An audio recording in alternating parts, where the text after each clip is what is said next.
ก็น้อมแด่พระผู้มีพระภาคเจ้าพระองค์นั้นซึ่งเป็นผู้ไกลจากกิเลสตรัสไว้ชอบได้โดยพระองค์เองสวัสดีครับท่านผู้ฟังที่เคารพครับท่านผู้ฟังรับฟังรายการพระไตรปิฎกลอยฟ้ามีเสนอให้ท่านผู้ฟังทุกวันพุธตั้งแต่เวลา 18 นาฬิกาถึง 19 นาฬิกาดำเนินรายการโดยกับผมมนเอกธนัทเดชะมีอาจารย์สรภาเดชะเป็นผู้ร่วมรายการวันนี้เราได้นำพระไตรปิฎกฉบับอรรถกถาเล่มที่ 18 มาศึกษากันในพระสูตรที่ชื่อว่าวัมมิกสูตรมีอยู่ในที่หน้า 324 ของเล่มที่ 18 ขอเชิญมาศึกษารวมกันวัมมิกะเป็นชื่อเรียกภิกษุและพระสูตรนี้เป็นพระสูตรที่เทพบุตรได้มาพบพระกุมารกัสสปะในเวลาปฐมยามผ่านไปแล้วพอมาถึงก็ไม่ได้ไหว้พระภิกษุยืนอยู่หน้าที่คุมสมควรข้างหนึ่งแล้วก็ถามปัญหา15 ข้อว่า ปัญหา15 ข้อนี้เรามองไม่เห็นเลยจะเป็นบุคคลอยู่ในเป็นเทวดามารพรหมมนุษย์เทวดาไม่ยินดีที่จะพยากรณ์ปัญหานี้นั่นคือตอบไม่ได้ยกเว้นพระสัมมาสัมพุทธเจ้าอรหันต์ของพระองค์และผู้ที่ได้ศึกษาได้ฟังมาจากที่พระองค์ได้ตรัสแล้ว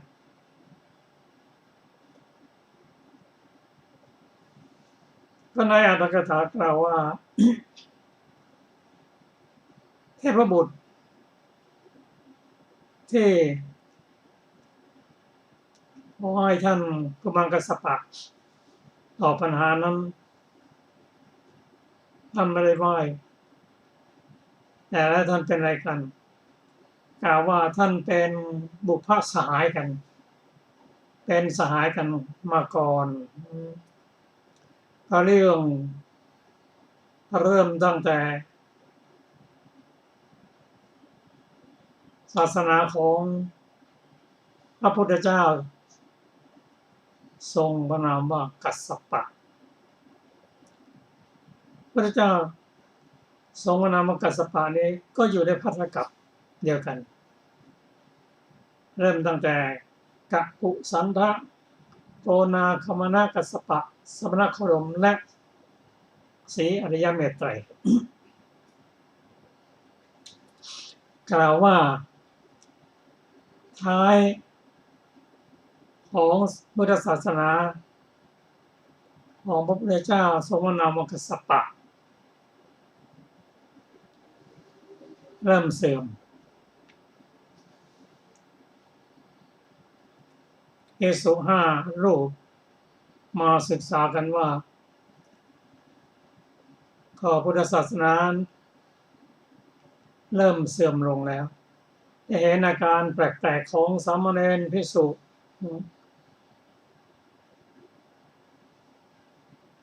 พระพุทธเจ้านิพพานมาแล้วก็ศาสนาก็เริ่มเสื่อมลงท่านมาปรึกษากันระหว่าง5 รูปด้วยกันว่าเราจะต้องหนีไปบำเพ็ญศีลธรรมที่อื่นที่นี่ไม่ได้แล้วใครจะไปไหมยอมสละชีวิตไปกันทั้ง5 รูปเดินผ่านภูเขาเห็นภูเขาขาดลูกหนึ่งภู ภูเขาขึ้นนี้ขึ้นยากลงไม่ได้ขึ้นแล้วไม่ต้องลงแล้วท่านเห็นแล้วก็สนหนักว่าใครรักชีวิตก็กลับไปนั่งใครจะสู้ก็ไปด้วยกันก็ตกลงทั้ง5 รูปก็ไปด้วยกันทำพระองค์หรือบันไดขึ้นบนเขาขาดที่ยอดแล้วก็ผลักพระองค์หรือบันไดแล้วให้ล้มไปลงไม่ได้ละ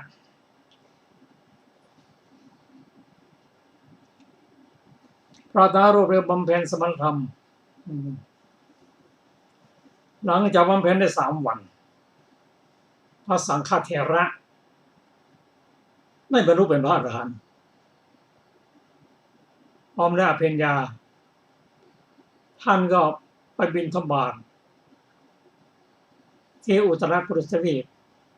ได้ทบาทมาแล้วก็จะมาให้ภิกษุอีก4 รูปได้ฉันปรากฏว่าภิกษุทั้ง4 รูปนั้นไม่ยอมฉันบอกว่าเราไม่ได้ตกลงกันว่าใครบรรลุธรรมก่อนแล้วจะบิณฑบาตมาเลี้ยงไม่ได้ตกลงกันก็พระคุณเจ้าบำเพ็ญสมณะได้รวดเร็วก็นิมนต์ไปก่อนเอากับพวกผมเป็นพวกล่าช้าว่างั้นนะพอวันที่4พระอนุเถระได้บำเพ็ญบรรลุเป็นพระอนาคามีพร้อมด้วยอภิญญาท่านก็ไปบิณฑบาตที่อุตรกุรุทวีปหมายว่าจะมาเลี้ยงภิกษุอีก3 รูปเมื่อมาถึงแล้วก็มอบให้ไม่ยอมรับยืนยันกติกาเดิมว่าไม่ได้มีกติกาว่าผู้สำเร็จแล้ว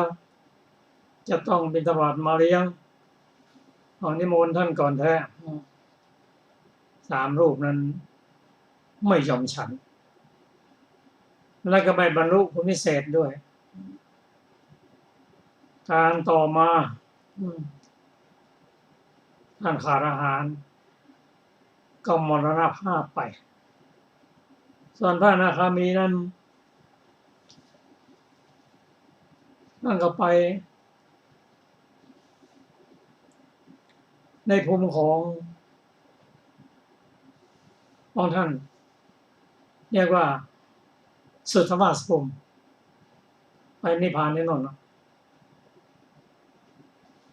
ทั้ง3 รูปที่สิ้นชีวิตไปแล้วก็เวียนเกิดเวียนตาย1พุทธันดรนะมนุษย์เทวดาเป็นมนุษย์เทวดาเนี่ยมันสร้างบุญสร้างกุศลไว้มาถึงสมัยพระเจ้าของเราภิกษุที่มรณภาพก็มาเกิดในสมัยพระพุทธเจ้าของเราองค์แรกนั้นมรณภาพแล้วก็ไปเกิดเป็นพระราชาในแคว้นตักกศิลาชื่อว่าพระพุทธเจ้าอุกสาติท่านที่2นั้นเกิดดินท่าน้ำเกิดในท่าน้ำแล้วก็ลงเรือปรากฏว่าเรือแตกท่านก็เรือก็จะแผ่นกระดานลอยมาผ้าผ่อนหมดมาขึ้นที่ท่าน้ำท่านนี้ชื่อว่าปาปะสุกะปาปะระกะชื่อปาปะระกะมีแต่เศษไม้แล้วนะบังพนุ่งเศษไม้นั้นพอขึ้นมาบนบกแล้วก็ชาวบ้านเห็นว่าท่านตรงนี้คงจะเป็นพระอรหันต์เพราะท่าน มากน้อยก็ถ้ากับมาคนชาวบ้านก็มาทำบุญกันชาวบ้านก็ท่านเป็นพระอรหันต์ท่านเองคิดว่าชาวบ้านเรียกเราเป็นพระอรหันต์ก็เราก็ต้องเป็นพระอรหันต์สิคิดว่าตนเองเป็นพระอรหันต์ทีนี้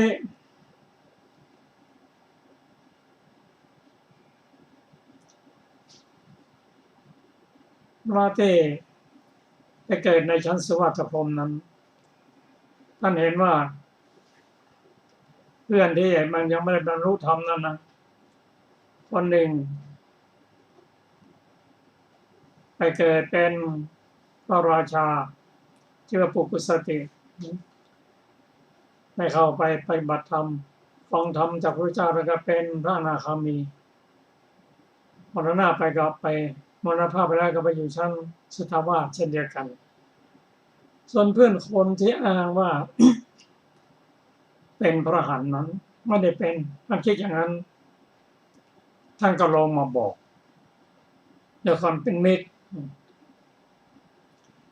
ว่าที่ท่านกล่าวว่าเป็นพระอรหันต์นั้นท่านไม่ได้เป็นหรอกแม้แต่ทำข้อปฏิบัติเป็นพระอรหันต์ท่านก็ยังไม่รู้เลยบอกหลายๆครั้งรู้ว่าเป็นใครแล้วเป็นบุรพสหายกันท่านก็เกิดความรู้ตัวว่าไม่ได้เป็นพระอรหันต์ก็ได้เรียนถามว่าทำไงถึงจะได้เป็นพระอรหันต์ในพระบุตรที่ลงมาจากสุทธาวาสก็บอกว่าขณะนี้พระพุทธเจ้าอุบัติขึ้นแล้วไปถามปัญหาของท่านและปฏิบัติท่านก็ได้ทำตามข้อแนะนำได้เป็นพระอรหันต์ตกลงเมื่อ3 คนนะที่ได้บรรลุไม่ได้บรรลุธรรมพิเศษนะเกิดมาร่วมในสายพระเจ้านั้นได้เป็นพระอนาคามีรูปหนึ่งเป็นพระอรหันต์รูปหนึ่งส่วนอีกรูปก็คือพระกุมารกัสสปะพระกุมารกัสสปะที่ท่านได้บอกว่าจงนำปัญหานี้ไปทูลถามพระพุทธเจ้า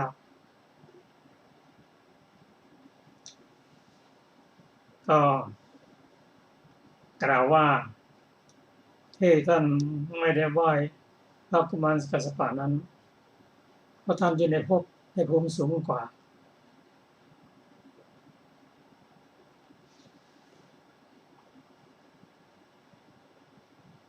ก็ปัญหาทั้ง15 ข้อที่ถามนั้น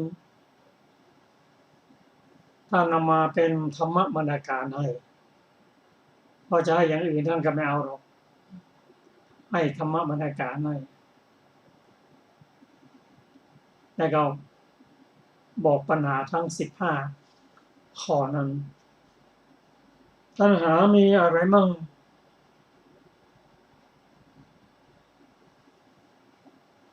ท่านกล่าวว่าภิกษุจอมปลวกในพระสูตรจอมปลวกมันจริงไม่มีหรอกแต่ท่านกล่าวไว้ทำให้มีขึ้นให้เกิดขึ้น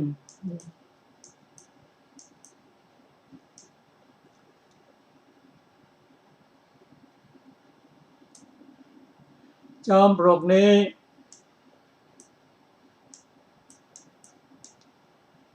พ่นควันในเวลา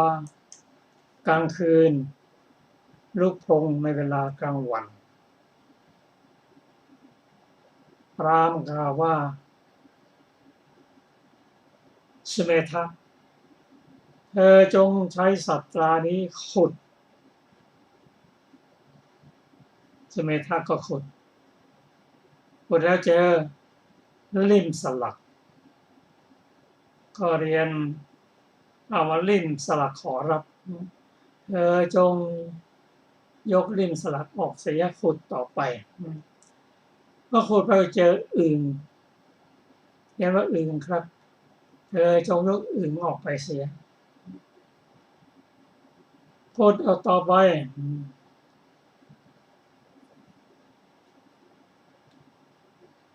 เจอทางสองแพร่งบอกว่าเธอจงกลทางสองแพร่งนั้นเสียพูดต่อไปก็เจอเครื่องกรองน้ำด่างเธอยกเครื่องกรองน้ำด่างออกเสียยกออกไปพูดต่อไปอีก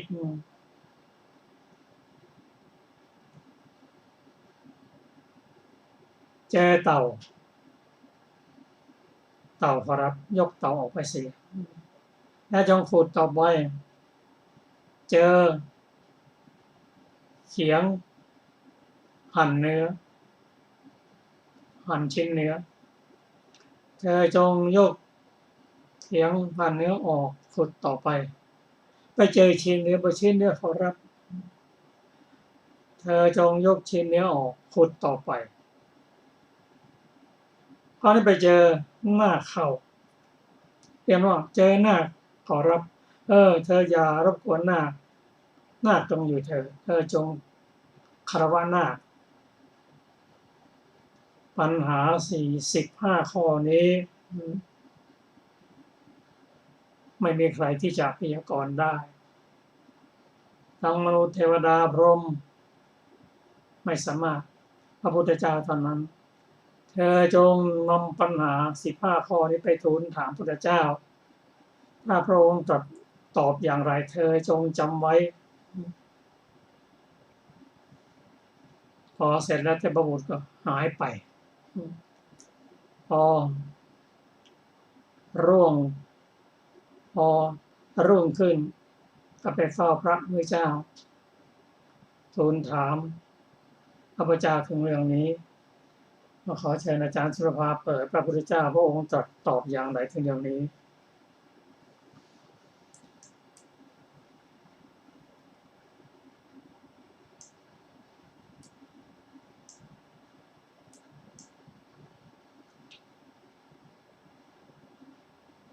5346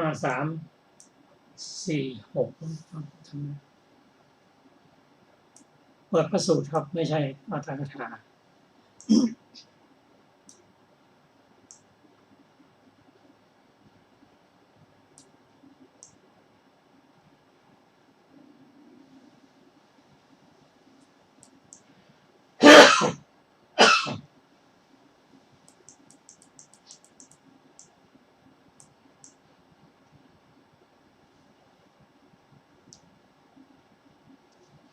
ลงมาอีกสมัย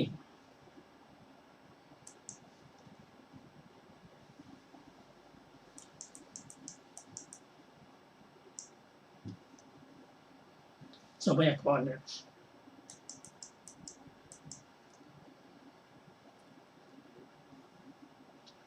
ค่ะครับพระพุทธเจ้าทรงพยากรณ์ปัญหา15ข้อนี้อย่างไรขอเชิญอาจารย์สุรภาค่ะสวัสดีค่ะท่านผู้ฟังทุกท่านทรงพยากรณ์ปัญหา15ข้อพระผู้มีพระภาคเจ้าทรงพยากรณ์ว่า ดูก่อนภิกษุคำว่าจอมปลวกนั่นเป็นชื่อของกายนี้อันประกอบด้วยมหาภูตรูปทั้ง4ซึ่งมีมารดาบิดาเป็นแดนเกิดเจริญด้วยข้าวสุกและขนมกุงมากไม่เที่ยงต้องอบรมต้องนวดฟันมีอันทำลายและกระจัดกระจายไปเป็นธรรมดา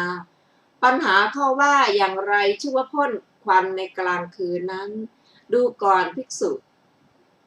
ได้แก่การที่บุคคลขมักเขม้นการงานในกลางวันแล้วตรึกถึงตรองถึงในกลางคืนนี้ชื่อว่าพ่นควันในกลางคืนปัญหาข้อว่าอย่างไรชื่อว่าลุกโผล่ในกลางวันนั้นดูก่อนภิกษุได้แก่การที่บุคคลตรึกถึงตรองถึงการงานในกลางคืนแล้วย่อมประกอบการงานในกลางวันด้วยกายด้วยวาจานี้ชื่อว่าลุกโผล่ในกลางวันดูก่อนภิกษุคำว่าพราหมณ์นั้นเป็นชื่อของพระตถาคตอรหันตสัมมาสัมพุทธเจ้าคำว่าสุเมธะนั้นเป็นชื่อของเสขภิกษุ คำว่าศาสตรานั้นเป็นชื่อของปัญญาอันประเสริฐคำว่าจงขุดนั้นเป็นชื่อของการปรารภความเพียรคำว่าลิ่มสลักนั้นเป็นชื่อของอวิชชาคำนั้นมีอธิบายดังนี้ว่าพ่อสุเมธะเจ้าจงใช้ปัญญาเพียงดั่งศาสตรายกลิ่มสลักขึ้นคือจงละอวิชชาเสียจงขุดมันขึ้นเสียคำว่าอึ่งนั้นเป็นชื่อแห่งความคับแค้นด้วยอำนาจความโกรธคำนั้นมีอธิบายดังนี้ว่าพ่อสุเมธะเจ้าจงใช้ปัญญาเพียงดังศาสตรายกอึ่งขึ้นเสียคือจงละความคับแค้นด้วยอำนาจความโกรธเสียจงขุดมันเสียคำว่าทางสองแพร่งนั้นเป็นชื่อแห่งวิจิกิจฉาคำนั้นมีอธิบายดังนี้ว่าพ่อสุเมธะเจ้าจงใช้ปัญญาเพียงดั่งศาสตรากลทางสองแพร่งเสียคือจงละวิจิกิจฉาเสียจงขุดมันเสียคำว่าหม้อกรองน้ำด่างนั้นเป็นชื่อของนิวรณ์ห้าคือกามฉันทะนิวรณ์พยาบาทนิวรณ์ถีนมิทะนิวรณ์อุทธัจจะกุกุจจะนิวรณ์วิจิกิจฉานิวรณ์คำนั้นมีอธิบายดังนี้ว่าพ่อสุเมธะเจ้าจงใช้ปัญญาเพียงดังศาสตรายกหม้อกรองน้ำขึ้นเสียจงละนิวรณ์ห้าเสียจงขุดขึ้นเสียคำว่าเต่านั้นเป็นชื่อของอุปาทานขันธ์ห้าคือรูปาทานขันธ์เวทนูปาทานขันธ์สัญญูปาทานขันธ์สังขารูปาทานขันธ์และวิญญาณูปาทานขันธ์คำนั้นมีอธิบายดังนี้ว่าพ่อสุเมธะเจ้าจงใช้ปัญญาเพียงดังศาสตรายกเต่าขึ้นเสียคือจงละอุปทานขันธ์ห้าเสียจงขุดขึ้นเสียคำว่าเขียงหั่นเนื้อนั้นเป็นชื่อของกามคุณห้าคือรูปอันจะพึงรู้แจ้งด้วยจักษุน่าปรารถนาน่าใคร่น่าพอใจเป็นรูปที่น่ารักประกอบด้วยกามเป็นที่ตั้งแห่งความกำหนัดเสียงอันจะพึงรู้แจ้งด้วยโสตะกลิ่นอันจะพึงรู้แจ้งด้วยคานะรสอันจะพึงรู้แจ้งด้วยชิวหาโผฏฐัพพะอันจะพึงรู้แจ้งด้วยกายน่าปรารถนาน่าใคร่น่าพอใจเป็นรูปที่น่ารักประกอบด้วยกามเป็นที่ตั้งแห่งความกำหนัดคำนั้นมีอธิบายดังนี้ว่าพ่อสุเมธะเจ้าจงใช้ปัญญาเพียงดังศาสตรายกเขียงหั่นเนื้อเสียคือจงละกามคุณห้าเสียจงขุดขึ้นเสียคำว่าชิ้นเนื้อนั้นเป็นชื่อของ นันทิราคะคำนั้นมีอธิบายดังนี้ว่าพ่อสุเมธะเจ้าจงใช้ปัญญาเพียงดังศาสตรายกชิ้นเนื้อขึ้นเสียคือจงละนันทิราคะจงขุดขึ้นเสียคำว่านาคนั้นเป็นชื่อของภิกษุผู้ขีณาสพคำนั้นมีอธิบายดังนี้ว่านาคจงหยุดเถิดเจ้าอย่าเบียดเบียนนาคจงทำความนอบน้อมต่อนาคดังนี้พระผู้มีพระภาคเจ้าได้ตรัสพระพุทธพจน์นี้แล้วท่านกุมารกัสสปะมีใจชื่นชมเพลิดเพลินภาสิทธิ์ของพระผู้มีพระภาคเจ้าดังนี้แลครับท่านพระกุมารกัสสปะได้รับฟังจดจำปัญหา15 ข้อที่พระพุทธเจ้าทรงแสดงและจำไว้ใช้เป็นกรรมฐานปฏิบัติได้บรรลุเป็นพระอรหันต์ครับรายละเอียดนั้นมีหลายประการที่เราจะเรียนรู้ขอเชิญอาจารย์สุรบาค่ะต่อไปก็จะเป็นอรรถกถานะคะ เราจะมาต่อกันอีกนะ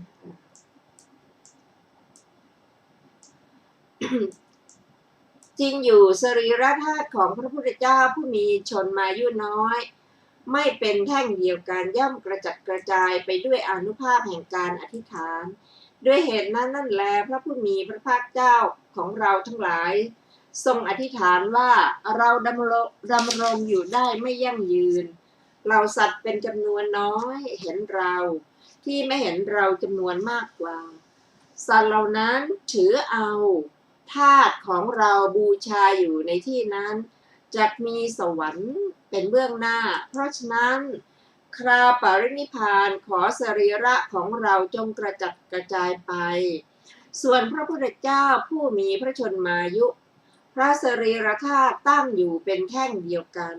เหมือนแท่งทองคำพระสรีระธาตุของพระผู้มีพระภาคเจ้าแม้พระนามว่ากัสสปะก็ตั้งอยู่อย่างนั้นเหมือนกันแต่นั้นมหาชนก็ประชุมปรึกษากันว่าเราไม่อาจจะแยกพระธาตุที่เป็นแท่งเดียวกันได้พวกเราจะทำอย่างไรจึงตกลงกันว่าเราจะทำพระธาตุแท่งเดียวนั่นแหละให้เป็นพระเจดีย์จะมีขนาดเท่าไหร่ พวกหนึ่งบอกว่าเอา7 โยชน์แต่ตกลงกันว่านั่นใหญ่เกินไปใครๆไม่อาจจะบำรุงได้ในอนาคตการเอา6 โยชน์5 โยชน์4 โยชน์3 โยชน์1 โยชน์ปรึกษากันว่าจะใช้อิฐเช่นไรตกลงกันว่าภายนอกเป็นอิฐแท่งเดียวทำด้วยทองสีแดงมีค่า100,000ภายในมีค่า50,000ฉาบด้วยหรดาและมโนศิลาแทนดินฉโลมด้วยน้ำมันแทนน้ำแยกมุกทั้ง4ออกด้านละ4พระราชาทรงรับมุกหนึ่งปทวินทรกุมารราชบุตรรับมุกหนึ่งเสนาบดีหัวหน้าอมาตย์รับมุกหนึ่งเศรษฐีชาวบ้านชาวชนบทรับมุกหนึ่งบรรดาชนเหล่านั้นเพราะเป็นผู้สมบูรณ์ด้วยทรัพย์แม้พระราชาให้ขนทองมาทรงเริ่มงานที่มุกที่พระองค์รับไว้ ทั้งอุปราชทั้งเสนาบดีก็เหมือนกันส่วนงานที่มุกที่เศรษฐีรับไว้หย่อนไปครั้นนั้นอุบาสกคนหนึ่งชื่อยโสธรเป็นอริยสาวกชั้นอนาคามีทรงพระไตรปิฎกรู้ว่าเศรษฐีนั้นทำงานหย่อนไปจึงให้เทียมเกวียน500 เล่มไปในชนบทชักชวนคนทั้งหลายว่าพระกัสสปะสัมมาสัมพุทธเจ้าทรงพระชน20,000 ปีปรินิพพานนานแล้วพวกเราจักทำรัตนเจดีย์ยอดหนึ่งของพระองค์ผู้ใดจะสามารถจักสิให้สิ่งใดจะเป็นทองหรือเงินแก้ว7 ประการหรดาลหรือมโนศิลาก็ตามทีผู้นั้นจงให้สิ่งนั้นชนทั้งหลายได้ให้เงินและทองเป็นต้นตามกำลังของตนเมื่อไม่สามารถจะให้ก็ให้น้ำมันและข้าวสารเป็นต้นเท่านั้นอุบาสกส่งน้ำมันและข้าวสารเป็นต้นเพื่อเป็นอาหารประจำวันแก่กรรมกรทั้งหลายที่เหลือจงใจจะให้ทองส่งไปได้เปล่าร้องไปทั่วชมพูทวีปด้วยอาการอย่างนี้งานที่พระเจดีย์เสร็จแล้วเพราะฉะนั้นพวกเขาส่งหนังสือไปจากเจดีย์สถานว่าการงานเสร็จแล้วขออาจารย์จงมาไหว้พระเจดีย์แม้อาจารย์ก็ส่งหนังสือไปว่าเราชักชวนชมพูทวีปทั่วแล้วสิ่งใดที่มีอยู่จงถือเอาสิ่งนั้นทำการงานให้สำเร็จหนังสือ2 ฉบับมาประจวบกันระหว่างทางแต่หนังสือจากเจดีย์สถานมาถึงมือของอาจารย์ก่อนหนังสือของอาจารย์นั้นอ่านหนังสือแล้วก็คิดว่าจักไหว้พระเจดีย์ก็ออกไปตามลำพังระหว่างทางโจร500ก็ปรากฏขึ้นที่ดงบรรดาโจรเหล่านั้นบางพวกเห็นอาจารย์นั้นคิดว่าคนผู้นี้รวบรวมเงินและทองจากชมพูทวีปทั้งสิ้นคนทั้งหลายผู้รักษาขุมทรัพย์คงมากันแล้วจึงบอกแก่โจรที่เหลือแล้วจับอาจารย์นั้นอาจารย์ถามว่าพ่อเอ๋ยเหตุไรพวกเจ้าจึงจับเราพวกโจรตอบว่า ท่านรวบรวมเงินและทองทั้งหมดจากชมพูทวีปท่านจงให้ทรัพย์เล็กๆน้อยๆแก่พวกเราเถิดอาจารย์ถามว่าพวกเจ้าไม่รู้หรอกหรือว่าพระพุทธเจ้าพระนามว่ากัสสปะปรินิพพานแล้วพวกเรากำลังสร้างพระรัตนเจดีย์ยอดหนึ่งสำหรับพระองค์ก็ข้าชักชวนเขาเพื่อประโยชน์นั้นไม่ใช่เพื่อประโยชน์ของตน ฉะนั้นจำส่งของที่เก็บไว้แล้วไปในที่นั้นแหละส่วนผ้านอกจากที่นุ่งมาก็ไม่มีอะไรอย่างอื่นแม้แต่กากันหนึ่งโจรพวกหนึ่งกล่าวว่าข้อนั้นจริงอย่างนั้นก็จงปล่อยอาจารย์ไปเสียโจรพวกหนึ่งกล่าวว่าอาจารย์ผู้นี้พระราชาก็บูชาอำมาตย์ก็บูชาเห็นบางคนในพวกเราที่ถนนพระนครพึงบอกพระราชาและมหาอำมาตย์ของพระราชาเป็นต้นจะทำให้พวกเราถึงความย่อยยับได้อุบาสกกล่าวว่าพ่อเอ๋ยข้าจักไม่ทำอย่างนั้นแน่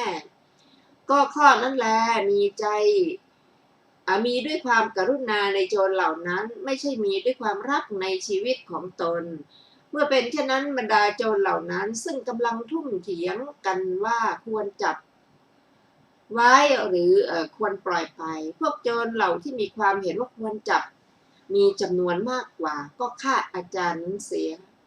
ดวงตาของโจรเหล่านั้นก็อันตรธานไปเหมือนประทีปด้ามที่ดับเพราะผิดในพระอริยสาวกผู้มีพลังคุณโจรเหล่านั้นรำพันว่าดวงตาอยู่ไหนดวงตาอยู่ไหนบางพวกญาติก็นำกลับบ้านบางพวกไม่มีญาติก็กลายเป็นคนอนาถาเพราะฉะนั้นจึงอาศัยอยู่ที่บรรณศาลาที่โคนไม้ในดงนั่นเอง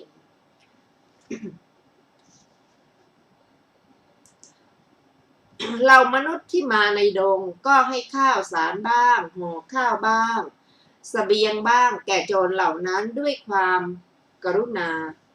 เหล่ามนุษย์ที่ไปแสวงหาไม้และใบไม้เป็นต้นกลับมากันแล้วเมื่อถูกถามว่าพวกท่านไปไหนกันตอบว่าพวกเราไปป่าคนตาบอดป่านั้นปรากฏชื่อว่าอันทวันครั้งพระพุทธเจ้าสองพระองค์ด้วยประมาณชนี้ก็ป่านั้นครั้งพระพุทธเจ้าพระนามว่ากัสสปะก็กลายเป็นดงในชนบทที่ร้างไปแต่ครั้งพระผู้มีพระภาคเจ้าของเราได้กลายเป็นเรือนสำหรับทำความเพียรเป็นสถานที่อยู่ของเหล่ากุลบุตรผู้ต้องการความสงัดอยู่หลังพระเชตวันไม่ไกลกรุงสาวัตถีสมัยนั้นท่านกุมารกัสสปะก็บำเพ็ญเสกขปฏิปทาอยู่ที่อันทวันนั้นเพราะเหตุนั้นท่านจึงกล่าวว่าอันทวันเนวิหารติบทว่าอัญญตราเทวตาความว่าเทวดาองค์หนึ่งไม่ปรากฏนามและโคดแม้เท้าสักกะเทวราชที่รู้กันชัดแจ้งท่านก็ยังเรียกว่าอัญญตโรในบาลีนี้ว่าข้าแต่พระองค์ผู้เจริญพระผู้มีพระภาคเจ้าทรงทราบหรือไม่ว่าพระองค์ได้ตรัสตัณหาสังขยวิมุตติโดยสังเขปแก่ยักษ์ผู้มีศักย์ใหญ่องค์หนึ่งแม้คำว่าเทวตานี้เป็นคำเรียกทั่วไปแม้สำหรับเทวดาทั้งหลายแต่ในที่นี้ท่านประสงค์เอาเทพในคำว่าเทวตานั้นอภิกะกันตศัพท์ในคำว่าอภิกันตายรัตติยาปรากฏในอรรถะทั้งหลายมีสิ้นไปงามสวยและความยินดียิ่งยวดเป็นต้นในอรรถะเหล่านั้นอภิกะกันตศัพท์ปรากฏในอรรถะว่าสิ้นไปได้ในคำเป็นต้นอย่างนี้ว่าราตรีสิ้นไปแล้วปฐมยามล่วงไปแล้วภิกษุสงฆ์นั่งคอยนานแล้วขอพระผู้มีพระภาคเจ้าโปรดทรงแสดงปาติโมกข์แก่ภิกษุทั้งหลายเถิดพระเจ้าข้าปรากฏในอรรถะว่างามได้ในคำเป็นต้นอย่างนี้ว่าผู้นี้งามกว่าประณีตกว่าบุคคลสี่จำพวกเหล่านี้ปรากฏในอรรถะว่าสวยได้ในคำเป็นต้นอย่างนี้ว่าใครรุ่งเรืองด้วยฤทธิ์ยศมีวรรณะสวยงามทำที่ทั้งปวงให้สว่างมาไหว้เท้าทั้งสองของเราปรากฏในอรรถะว่ายินดีอย่างยิ่งยวดได้ในคำเป็นต้นอย่างนี้ว่าพระโคดมผู้เจริญน่ายินดีจริงๆแต่ในที่นี้อภิกันตศัพท์ปรากฏในอรรถว่าสิ้นไปเพราะเหตุนั้นบทว่าอภิกันตายรัตติยาท่านจึงอธิบายว่า เมื่อราตรีสิ้นไปแล้วในข้อนั้นพึงทราบว่าเทพบุตรนี้มาในระหว่างมัชชิมยาม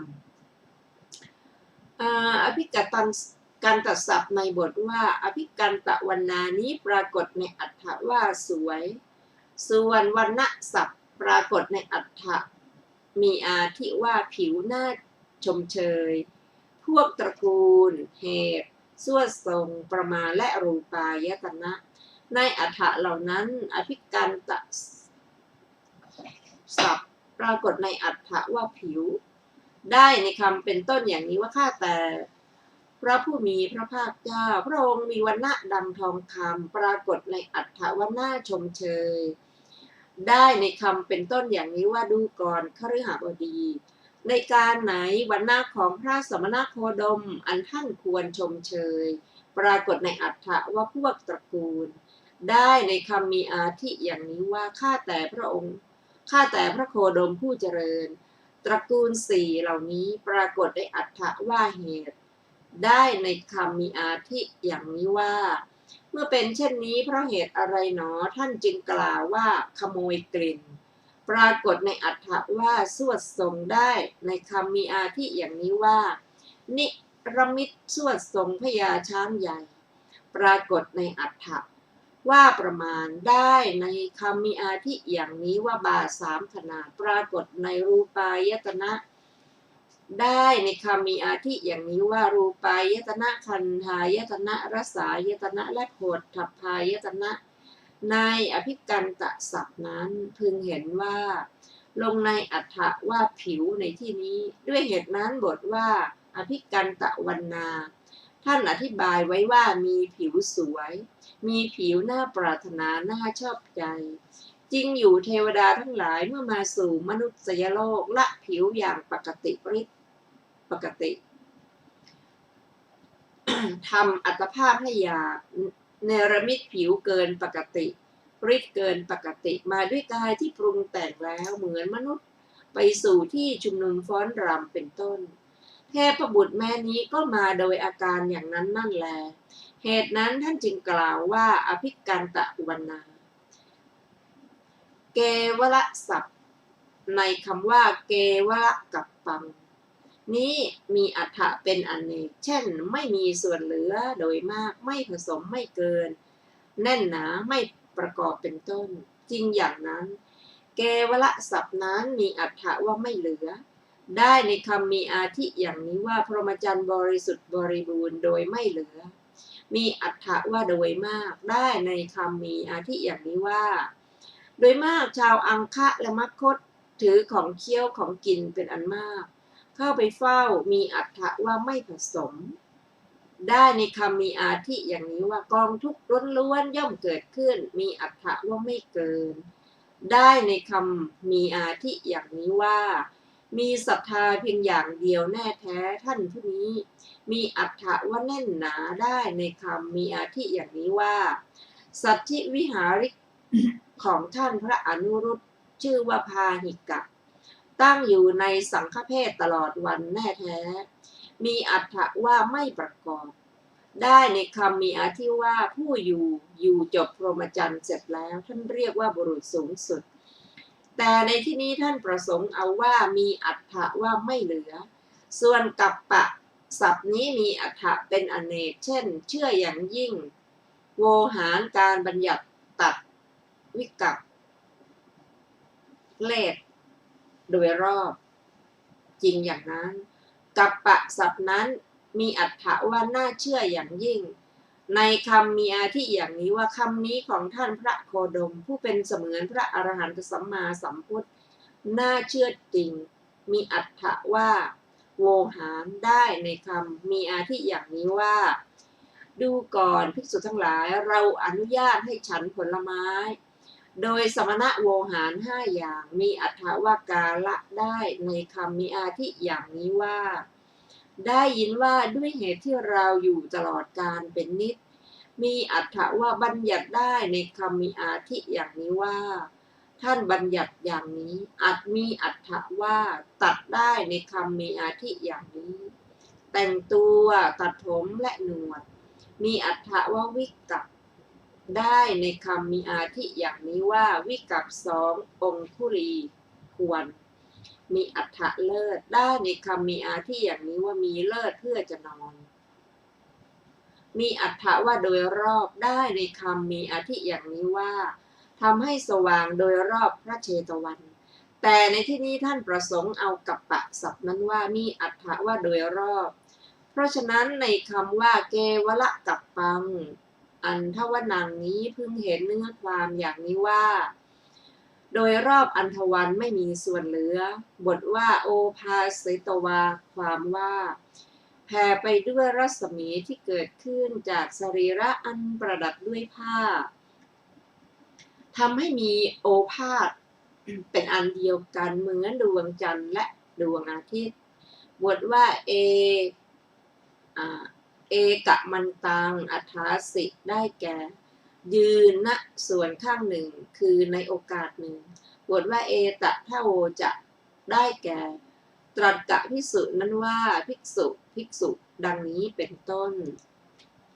ถามว่าก็เพราะเหตุไรเทวดานี้ไม่ไหว้กล่าวโดยสมณะโวหารอย่างเดียวตอบว่าโดยการร้องเรียกด้วยสมณะสัญญาได้ยินว่าเทพบุตรได้มีความคิดอย่างนี้ว่าผู้นี้อยู่ในระหว่างกามาวจรภูมิส่วนเราเป็นพรหมจารีตั้งแต่การนั้นในเวลานั้นแม้สมณะสัญญาของเทพบุตรนั้นก็ยังปรากฏอยู่เพราะฉะนั้นเทพบุตรนั้นจึงไม่ไหว้กล่าวโดยสมณะโวหารอย่างเดียวถามว่าได้ยินว่าเทพบุตรนั้นเป็นบุรพสหายของพระเถระตั้งแต่ครั้งไหนตอบว่าตั้งแต่การแห่งพระสัมมาสัมพุทธเจ้าพระนามกัสสปะจริงอยู่บรรดาสหายทั้งห้าที่มาในครั้งก่อนสหายนั้นใดที่ท่านกล่าวว่าพระอนุเถระได้เป็นพระอนาคามีในวันที่สี่สหายนั้นก็คือผู้นี้ได้ยินว่าครั้งนั้นบรรดาพระเถระเหล่านั้นอภิญญากับพระอรหันต์นั้นแลมาถึงแก่สังฆเถระพระสังฆเถระนั้นคิดว่ากิจของเราถึงที่สุดแล้วจึงเหาะสู่นภาอากาศบ้วนปากที่สะอโนดาตรับบิณฑบาตจากอุตรกุรุทวีปกลับมาแล้วกล่าวว่าผู้มีอายุจงฉันบิณฑบาตนี้อย่าประมาทกระทำสมณธรรมเราภิกษุนอกนี้กล่าวว่าผู้มีอายุพวกเราไม่มีกติกาอย่างนี้ว่าผู้ใดบังเกิดคุณวิเศษก่อนก็นำบิณฑบาตมาพวกที่เหลือฉันบิณฑบาตที่ผู้นั้นนำมากระทำสมณธรรมพวกท่านบรรลุที่สุดกิจด้วยอุปนิสัยของตนถ้าว่าพวกเราจักมีอุปนิสัยก็จักบรรลุที่สุดกิจนั่นเป็นความชักช้าของพวกเราเองพวกท่านจงไปเถิดสังฆเถระนั้นไปตามความผาสุกปรินิพพานเมื่อสิ้นอายุวันรุ่งขึ้นพระอนุเถระกระทำให้แจ้งพระอนาคามิผลอภิญญาทั้งหลายก็มาถึงท่านแม้ท่านก็นำบิณฑบาตมาเหมือนอย่างนั้นเหมือนกันถูกภิกษุเหล่านั้นปฏิเสธก็ไปตามความผาสุกเมื่อสิ้นอายุก็บังเกิดในชั้นสุทธาวาสพระอนุเถระนั้นครั้นดำรงอยู่ในชั้นสุทธาวาสแล้วตรวจดูสหายเหล่านั้นก็เห็นว่าสหายผู้หนึ่งปรินิพพานในครั้งนั้นแลผู้หนึ่งบรรลุอริยภูมิในสำนักของพระผู้มีพระภาคเจ้าโดยไม่นานผู้หนึ่งอาศัยลาภสักการะเกิดความคิดว่าเราเป็นพระอรหันต์อยู่ที่ท่าเรือชื่อสุปปารกะนั่นแลแล้วเข้าไปหาเขาสั่งเขาไปด้วยกล่าวว่าท่านไม่ใช่พระอรหันต์ยังปฏิบัติไม่ถึงอรหัตตมรรคจงไปเฝ้าพระผู้มีพระภาคเจ้าฟังธรรมเสียแม้สหายผู้นั้นทูลขอโอวาทกับพระผู้มีพระภาคเจ้าในละแวกบ้านพระผู้มีพระภาคเจ้าทรงโอวาทโดยสังเขปว่าพาหิยะเพราะฉะนั้นแลเธอพึงศึกษาในสิ่งที่ท่านเห็นแล้วจงเป็นสักแต่ว่าเห็นก็บรรลุอริยภูมิสหายผู้หนึ่งนอกจากนั้นมีอยู่เขาตรวจดูว่าอยู่ที่ไหน ก็เห็นว่ากำลังบำเพ็ญเสกขะปฏิปทาอยู่ในอันธวัน จึงคิดว่าเราจะไปยังสำนักของสหาย แต่เมื่อไปไม่ไปมือเปล่าควรจะถือเครื่องบรรณาการบ้างอย่างไปด้วย แต่สหายของเราไม่มีอามิตรอยู่บนยอดเขา แต่สหายนั้นจักไม่ฉันแม้บิณฑบาตที่เรายืนอยู่บนอากาศถวายได้กระทำสมณธรรมบัดนี้ท่านจักรับอามิตรบรรณาการ หรือจำเราจักถือบรรณาการขอให้จักถือธรรมบรรณาการไป แล้วดำรงในพรหมโลกนั่นแหละจะแนกปัญหา15 ข้อเหมือนร้อยรัตนวลีพวงแก้วถือธรรมบรรณาการนั้นมายืนอยู่ในที่ไม่ไกลสหาย ไม่อภิวาทพระเถระนั้นโดยกล่าวด้วยสมณสัญญาเรียกว่าภิกษุภิกษุจึงกล่าวว่าอายังวัมมิโกเป็นต้น ในคำนั้นพึงทราบคำที่ท่านกล่าวซ้ำภิกษุภิกษุโดยเรียกเร็วๆหน้าผากย่อมไม่งามด้วยการเจิมจุดเดียวเท่านั้นต่อเมื่อเจิมจุดอื่นๆล้อมจุดนั้นจึงจะงามเหมือนประดับด้วยดอกไม้ที่บานฉันใดถ้อยคำจะไม่งามด้วยบทเดียวเท่านั้นต่อประกอบด้วยบทแวดล้อมจึงจะงามเหมือนตกแต่งด้วยดอกไม้ที่บานฉะนั้นเพราะฉะนั้นเทพบุตรผู้นั้นกระทำถ้อยคำด้วยบทแวดล้อมนั้นกระทำให้เหมือนตกแต่งดอกไม้ที่บานจึงกล่าวอย่างนี้ขึ้นชื่อว่าจอมปลวกที่ตั้งอยู่ตรงหน้าไม่มีแต่เทพบุตรเหมือนจะแสดงจอมปลวกที่ตั้งอยู่ตรงหน้าด้วยอำนาจเทศนาวิธีจึงกล่าวว่าอายังในบทว่าอายังวัมมิโกบทว่าลังคังความว่าถือสัตราขุดพบกรอนเหล็กบทว่าปุขิปะลังคิงลังคิงอภิคณะสุเมธะ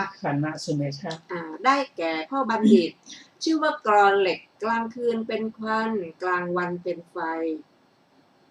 เมื่อยกกรอน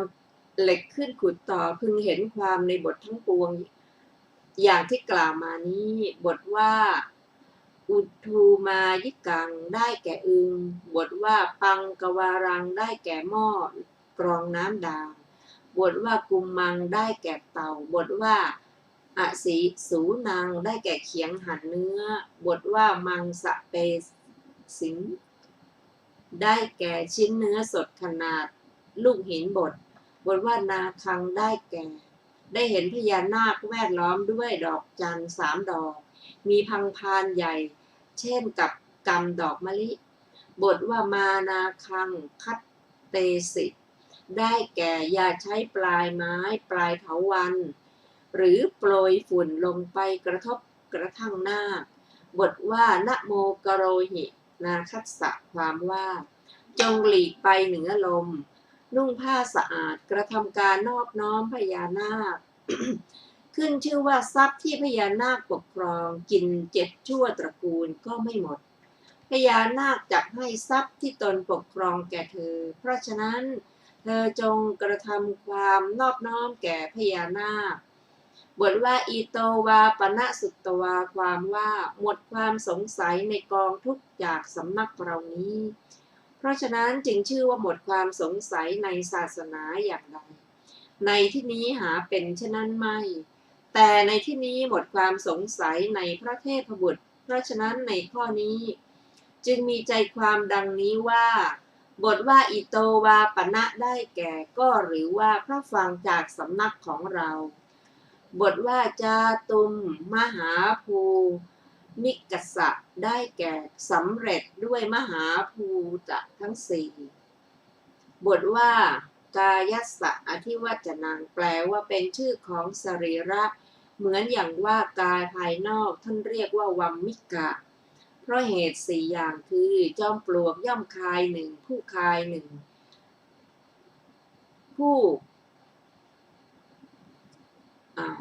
ตาย ร่างที่ประชุมธาตุ หนึ่งผู้คายนะคะความสัมพันธ์ด้วยเสน่หาหนึ่งจริงอยู่สภาพนั้นย่อมคายสัตว์เล็กๆมีประการต่างๆเช่นงูพังพรหนูงูเหลือมเป็นต้นเพราะฉะนั้นกายนั้นชื่อว่าวัมมิกะกายอันตัวปลวกคายแล้วเหตุนั้นจึงชื่อว่าวัมมิกะกายอันตัวปลวกก่อขึ้นด้วยผงฝุ่นที่ตัวคายยกขึ้นด้วยจงอยปากประมาณเพียงสะเอวบ้างชั่วบุรุษบ้างเพราะฉะนั้นจึงชื่อว่าวัมมิกะกายเมื่อฝนตก7 สัปดาห์อันตัวปลวกเกลี่ยเพราะเนื่องด้วยยางน้ำลายที่คายออกแม้ในฤดูแล้งมันก็คายเอาฝุ่นจากที่นั้นบีบที่นั้นให้เป็นกองยางเหนียวก็ออกแล้วก็ติดกันด้วยยางเหนียวที่คายเหตุนั้นจึงชื่อว่าวัมมิกะฉันใดแลแม้กายก็ฉันนั้นชื่อว่าวัมมิกะเพราะคายของไม่สะอาดของมีโทษและมลทินมีประการต่างๆโดยนัยยะเป็นต้นว่าขี้ตาออกจากลูกตาเป็นต้นและชื่อว่าวัมมิกะเพราะอันพระอริยเจ้าคายแล้วเหตุพระพุทธเจ้าพระปัจเจกพุทธะและพระขีณาสพทิ้งอัตภาพไปเพราะหมดความเยื่อใยในอัตภาพนี้ชื่อว่าวัมมิกะเพราะคายหมดทั้งร่างที่ประชุมธาตุสี่เหตุที่พระอริยเจ้าคายร่างทั้งหมดที่กระดูก300 ท่อนยกขึ้นรัดด้วยเอ็นฉาบด้วยเนื้อห่อด้วยหนังสดย้อมผิวลวงสัตว์ทั้งหลายชื่อว่าวัมมิกะเพราะผูกด้วยเสน่หาที่คายเสียด้วยกายนี้ผูกด้วยใยยางคือตัณหาพระอริยทั้งหลายตายคายแล้วเพราะตัณหาก่อให้เกิดตามพระบาลีอย่างนี้ตัณหาทำให้คนเกิดจิตของคนนั้นย่อมแล่นไปอันหนึ่งสัตว์เล็กๆมีประการต่างๆภายในจอมปลวกย่อมเกิดทายอุจจาระปัสสาวะนอนป่วยย่อมตายตกไปในจอมปลวกนั้นนั่นเองดังนั้นจอมปลวกนั้นจึงเป็นเรือนเกิดเป็นส้วมเป็นโรงพยาบาลและเป็นสุสานของสัตว์เล็กๆเหล่านั้นฉันใดกายแม้ของกษัตริย์มหาศาลเป็นต้นก็ฉันนั้น